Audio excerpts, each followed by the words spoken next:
watching my channel Utopia. In the series of tenses, today we will start with past perfect tense. So first, let us start with rule.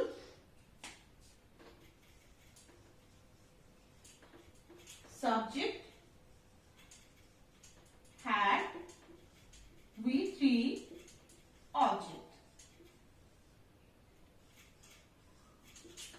Okay. So first let us understand the rule. Rule is very simple. Okay. Why it is very simple? Because here we have only one helping verb. Okay. सिर्फ एक helping verb है और वो है had. तो इसमें simple क्या हो जाता है कि सब्जेक्ट चाहे कोई भी हो, फर्स्ट पर्सन, सेकंड पर्सन या सिंगुलर प्लूरल कुछ भी हो, तो सबके साथ हमने क्या करना है, ओनली हैड का यूज करना है एंड देन वर्ब की थर्ड फॉर्म का यूज करना है because it is perfect tense. ठीक है. तो परफेक्ट टेंस का सीधा कनेक्शन हो जाता है V3 के साथ. जब ये सिंगल में परफेक्ट होगा, जब इसके साथ हम कॉन्टिन्यूअस यूज नहीं कर रहे हैं, दिस इज ओनली परफेक्ट, तो इसका कनेक्शन किसके साथ हो गया, V3 के साथ. Okay. So let us take an example now. He had done his homework. Okay. So क्या हो गया? This is subject, this is helping verb, then V3 and then object. Okay. And now let us change it into negative form. That is also very easy. He had not done his homework. Okay. So this is a negative form. Negative form में आपने एक ही चीज रखनी है कि जो subject के साथ जो हमारा हेल्पिंग वर्ब होता है उसके बाद नॉट का यूज कर देना है, तो हमारा ये नेगेटिव में चेंज हो जाता है. Now let's change it into interrogative form.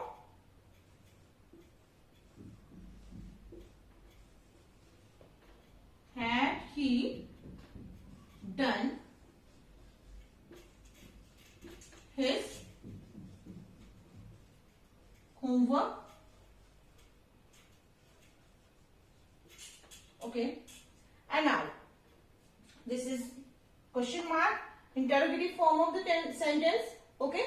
Now let's change into interrogative negative form. Okay. Interrogative negative form में इसको कैसे चेंज करना है, तो उसके लिए भी क्या होगा बेटा, जैसे he had not है.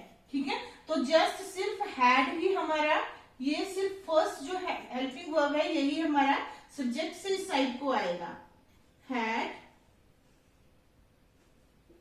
ही नॉट डन हिज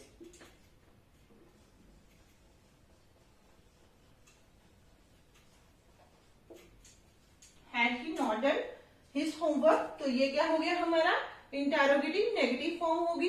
तो इसमें क्या है, सबसे पहले क्या है, मैं आपको पहले ही बता दूं कि पास्ट टेंस है, बहुत सिंपल है, क्योंकि सिर्फ हमारे पास एक हेल्पिंग वर्ब होता है, वही हमने सबके लिए यूज करना होता है.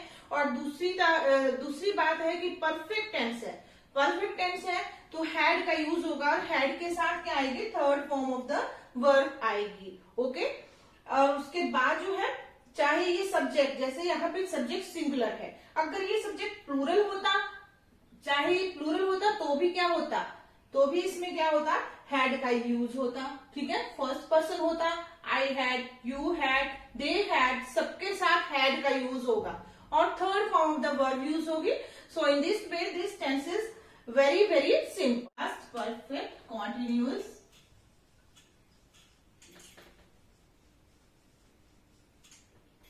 tense. And now let us start with rule. Rule subject plus had been plus V1 plus ing plus since or plus object. And now let us understand the rule first. Okay, तो rule में भी क्या है, इसमें भी क्या है, इसमें भी क्या है, सब्जेक्ट कोई भी होगा तो हमारा हैड बीन यूज होगा। ओके, सिंगुलर हो प्लूरल हो हैड बीन का यूज होगा। एंड नेक्स्ट थिंग इज, ये चीज मैंने आपको हर टेंस में हर बार आपको बताती हूँ कि कॉन्टिन्यूअस मीन्स कि उसका मतलब क्या होगा कि आईएनजी यूज होगा। कॉन्टिन्यूअस वर्ड आ गया तो आईएनजी का यूज तो होगा, ठीक है। और आईएनजी आ गया तो इट मीन्स कि सिर्फ ओनली वर्ब के फर्स्ट फॉर्म के साथ यूज होगा और किसी के साथ भी आईएनजी का यूज नहीं होता है, ओनली वर्ब के फर्स्ट फॉर्म के साथ यूज होता है। And next thing is since and for.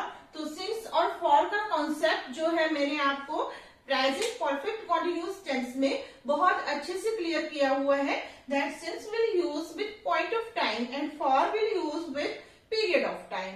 Point of time जब हमें सिर्फ एक पॉइंट दिया होता है, पीरियड मीन्स कि हमें पूरे पीरियड का पता होता है। Okay, and now let us take an example.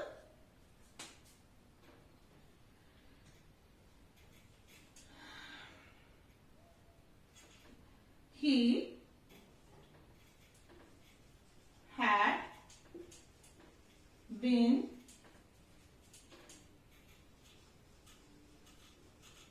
weeping since morning. Okay, तो इसमें क्या है, first of all subject, this is third person, तो उससे कोई फर्क नहीं पड़ता क्योंकि मैंने आपको बता दिया कि इसमें इस चीज से कोई फर्क नहीं पड़ता कि पर्सन हमारे पास क्या है, फर्स्ट है, सेकंड है, थर्ड है या क्या है, कुछ फर्क नहीं पड़ता क्योंकि सभी के साथ क्या होगा, हमारा हैड बीन का यूज होगा। Okay, and next thing is verb के फर्स्ट फॉर्म के साथ आईएनजी का यूज होगा। And next thing is if we have point of time, okay, we don't have knowledge about the period of time, we have just point of time, then we will use only since. Okay, तो इसमें भी क्या है, हमारे पास सिर्फ morning का time है, morning से लेके वो रो रहा है तो हमें नहीं पता कि कितने बजे तक वो रो रहा है, कितने घंटे वो रोता रहा, क्या किया क्या नहीं किया, we have just a point here. Okay, तो we will use since. Okay, तो हमने क्या कर दिया, यहाँ पे सिंस का यूज कर दिया है। Now let us change it into negative form. He had not been weeping since morning.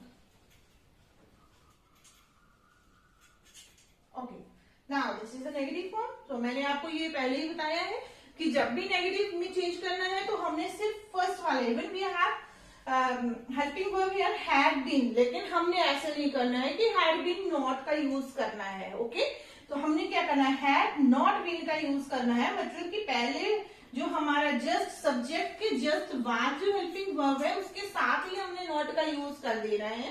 In this way this sentence will change into negative form. And now let us change it into negative interrogative form. Okay, negative interrogative में direct change करते हैं इसको, और तो इसमें क्या करते हैं, had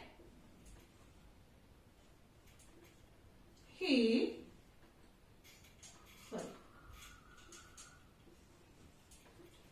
not been weeping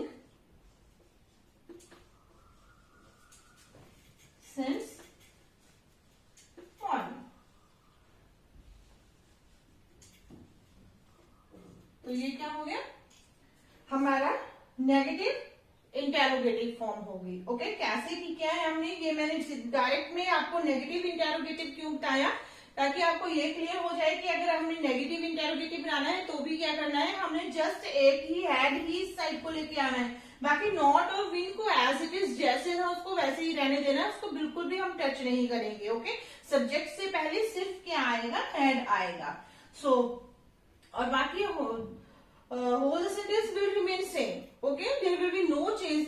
okay, so that's all about the perfect continuous tense. तो इसमें मैंने आपको क्या बताया, मेन चीज क्या बताई मैंने आपको कि सब्जेक्ट चाहे कुछ भी हो, हमने क्या करना है, सिर्फ हैड बीन का यूज करना है। ओके, कोई भी सब्जेक्ट हो, इससे कोई फर्क नहीं पड़ता है, फर्स्ट पर्सन हो, सेकंड पर्सन हो, थर्ड पर्सन हो, सिंगुलर हो, प्लूरल हो, okay, there is no difference, कोई फर्क नहीं पड़ता। और दूसरी बात ये है, बिकॉज हियर वर्ड कॉन्टिन्यूअस, तो कॉन्टिन्यूअस का रिलेशन किसके साथ, आईएनजी के साथ, आईएनजी मीन्स कॉन्टिन्यूअस, ओके। और आईएनजी का रिलेशन किसके साथ, वर्ब की फर्स्ट फॉर्म के साथ, क्योंकि ये किसके साथ यूज होता है, ओनली वर्ब की फर्स्ट फॉर्म के साथ होता है। And the next thing is since of और, सिंस किसके साथ यूज होता है, I told you about properly that since we use with point of time and for will use with period of time, so that's all about the past perfect continuous tense. Okay beta, so this was all about the past perfect continuous tense. तो इसको आपने ऐसे ही understand करना है और ऐसे इसको समझना है। तो इसके लिए क्या होगा, ये आपके लिए बहुत इजी होगा। And if you want to understand the tenses properly, then you have to watch my video from starting, okay, from first video से लेकर आप कंटिन्यू करेंगे तो आपको बहुत अच्छे से सारे के सारे टेंसेस क्लियर हो जाएंगे। सो that's all for today, thank you and have a nice